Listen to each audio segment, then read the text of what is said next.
จันทร์พุธศุกร์ครับจันทร์พุธศุกร์แล้วก็เวลา3 โมงครึ่งถึง2 ทุ่มครับมีกุ้งชุบแป้งทอดด้วย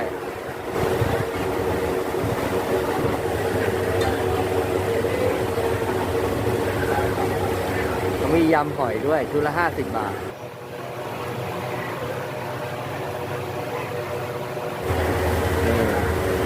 ยำกุ้งเต้นถุงก็เท่าไหร่ครับพ่อค้าชุดละ50ครับชุดละ50 บาทมีกุ้งดิบแล้วก็มีกุ้งสุกแล้วก็มีหอยตัวนี้เป็นหอยอะไรอ่ะเป็นหอยเชอรี่นะเชอรี่3 โคกป่ะ จะยำไปเลยก็ได้หรือว่าจะแยกน้ำยำก็ได้มาดูกันครับผมสวัสดีครับเพื่อนๆณขณะนี้ผมอยู่ที่ตลาดมั่นคงมหาชัยครับผมเดี๋ยววันนี้พาเพื่อนๆมาแนะนำนี่เลยร้านกุ้งเต้นเขายำกันสดๆเลยที่นี่แล้วก็ทางร้านรับสแกนด้วยมีกุ้งชุบแป้งทอดด้วย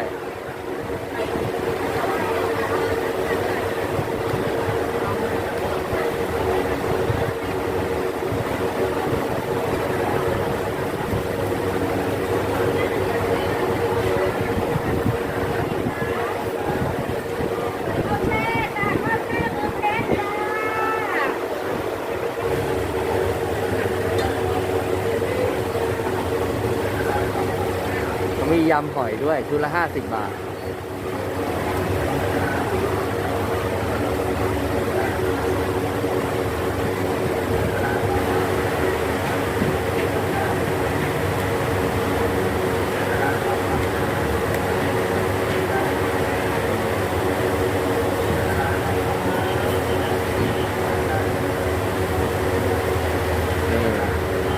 ยำกุ้งเต้นถุงก็เท่าไหร่ครับพ่อค้าชุดละ50ครับชุดละ50 บาทมีกุ้งดิบแล้วก็มีกุ้งสุกแล้วก็มีหอยตัวนี้เป็นหอยอะไรอ่ะเป็นหอยเชอรี่นะเชอรี่3 โคกป่ะ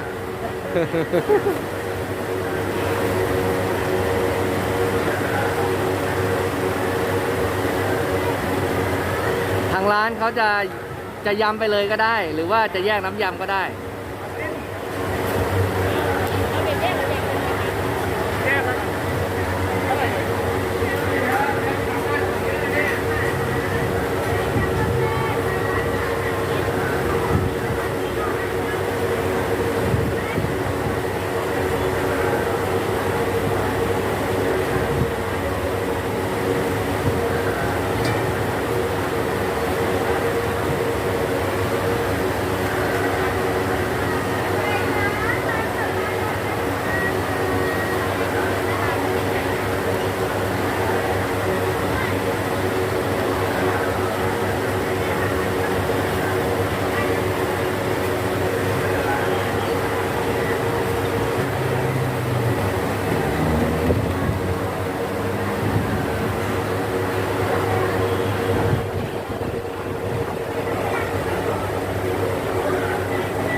เป็นกุ้งทอดนะฮะจานละ35 บาท กุ้งฝอยทอดครับ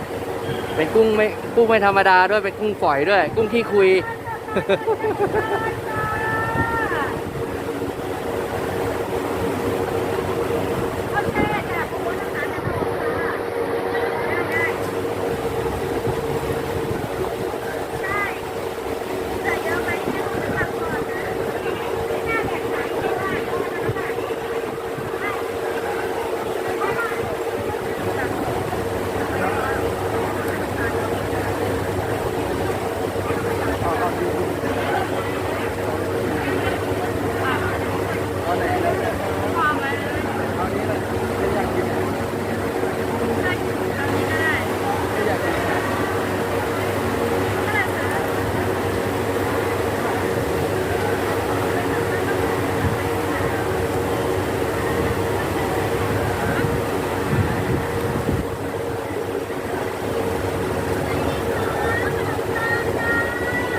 ครับกุ้งเต้นนะครับ ตลาดบางกงนะครับ มีเข้ามาจันทร์พุธศุกร์ครับจันทร์พุธศุกร์แล้วก็เวลา3 โมงครึ่งถึง2 ทุ่มครับ โอเค ครับ ยังไงวันนี้ขอบคุณมากนะ ครับ สวัสดีครับผม สวัสดีแม่ค้าด้วย สวัสดีครับ